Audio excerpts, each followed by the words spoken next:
మహారాజా సినిమాతో విజయ్ సేతుపతి ఇచ్చిన హై ప్రేక్షకులు ఇప్పట్లో మర్చిపోలేరు.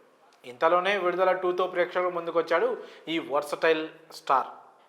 గతేడాది వచ్చిన విడుదలకి ఇది రెండో పార్ట్.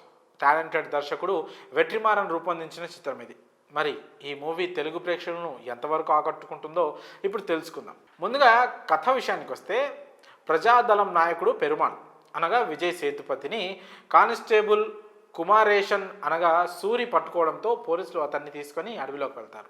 అడవి దాటి టౌన్కి వెళ్తుండగా దారిలో పోలీసులకు తన స్టోరీ చెప్తాడు పెరుమాళ్. భూస్వాములు, అగ్రవర్ణాలు పొలాల్లో కూలి చేసే వారి భార్యలను అనుభవించాలని ప్రయత్నిస్తుంటారు. వారిని ఎదిరిస్తాడు పెరుమాళ్. భూస్వామిని అంతం చేస్తాడు. అక్కడి నుండి నాయకుడిగా మారతాడు పెరుమాళ్. ఇది తట్టుకోలేని భూస్వాములు కమ్యూనిస్టు లీడర్ కేకేని హత్య చేస్తారు. దీంతో మరింతగా రెచ్చిపోయిన పెరుమాళ్ భూస్వాములందరినీ చంపేస్తారు. దీంతో పెరుమాళ్ ప్రభుత్వానికి, పోలీసులకు టార్గెట్గా మారతాడు. అక్కడి నుంచి పెరుమాళ్ని పట్టుకునేందుకు పోలీసులు ప్రయత్నిస్తూ ఉంటారు.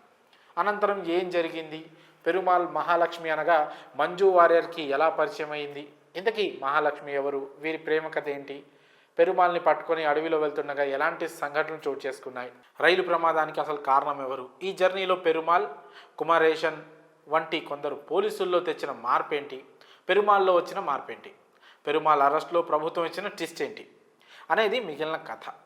విడుదల మొదటి భాగం కుమారేషన్ జర్నీని చూపించగా, రెండో పార్ట్ పూర్తిగా పెరుమాళ్ జర్నీ చూపించారు. ఆయన ప్రజాదళం నాయకుడిగా మారిన తీరుని, మారడానికి దారితీసిన పరిస్థితులని, భూస్వాముల ఆగడాలను కళ్ళకు కట్టినట్లు ఇందులో చూపించారు. చాలా రియలిస్టిక్గా తెరకెక్కించారు. అదే ఈ సినిమా బలం. పేదలను, అణగారిన వర్గాల ప్రజలను పోలీసులు, ప్రభుత్వాలు ఎలా బలి చేస్తాయి, ఎలా బలి తీసుకుంటాయి, ఎలా వాడుకుంటాయి అనేది కూడా బాగా చూపించాడు దర్శకుడు. ప్రారంభ ఎపిసోడ్లు, క్లైమాక్స్ బాగా ఆకట్టుకున్నాయి. ఇక కథని, కథనాన్ని వెట్రిమారన్ చాలా రాగా, చాలా రియలిస్టిక్గా చూపించాడు. ఇక విజయ్ సేతుపతి, మంజు వారియర్ల లవ్ ట్రాక్ బాగుంది. కాకపోతే కమర్షియల్ ఫార్మాట్లో చూస్తే ఇప్పటి తరానికి ఎంతవరకు ఇది అర్థమవుతుందనేది ఒక పెద్ద ప్రశ్న. సినిమాలో వాడిన పదజాలం కావచ్చు, ఆ కమ్యూనిస్టు సిద్ధాంతం కావచ్చు, ఇప్పటి తరానికి కనెక్ట్ అవ్వడం చాలా కష్టం. అదే సమయంలో సినిమాని చాలా స్లోగా నడిపించడం పెద్ద మైనస్. మధ్య మధ్యలో ఫన్ను, ట్విస్టులు, మలుపులు ఉన్న స్లోగా సాగడంతో ఆసక్తి కాస్త తగ్గుతుంది. స్క్రీన్ ప్లే గ్రిప్పింగ్గా చేయాల్సిందే. అయితే ఇప్పటి తరానికి కూడా ఆనాటి పరిస్థితులను కళ్ళకు కట్టినట్టు చెప్పే ప్రయత్నం మాత్రం చాలా బాగుందని చెప్పుకోవచ్చు.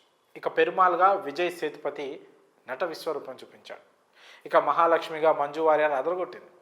కుమారేషన్గా సూరి ఇందులో పాత్ర పరిధి తగ్గింది. చాలా వరకు సైలెంట్గానే కనిపిస్తాడు, కానీ ఎమోషనల్గా బాగా చేశాడు. క్లైమాక్స్లో తన ట్విస్ట్ బాగుంది. ఇరాక్ డిఎస్పీగా గౌతమ్ వాసుదేవ్ మీనన్ తన మార్క్ నటనతో మరోసారి ఆకట్టుకున్నారు. ఇక మిగిలిన నటులు కూడా బాగానే మెప్పించారు. ఇక సినిమా టెక్నికల్గా అన్ని విధాలుగా బాగుంది. ముఖ్యంగా ఆర్ వేల్రాజ్ కెమెరా వర్క్ సినిమాకి ఒక హైలైట్గా చెప్పుకోవచ్చు. ఓవరాల్గా విడుదల 2 బాగానే మెప్పిస్తోంది. కాకపోతే ఇది అన్ని వర్గాల ప్రేక్షకుల్ని మాత్రం కాదు.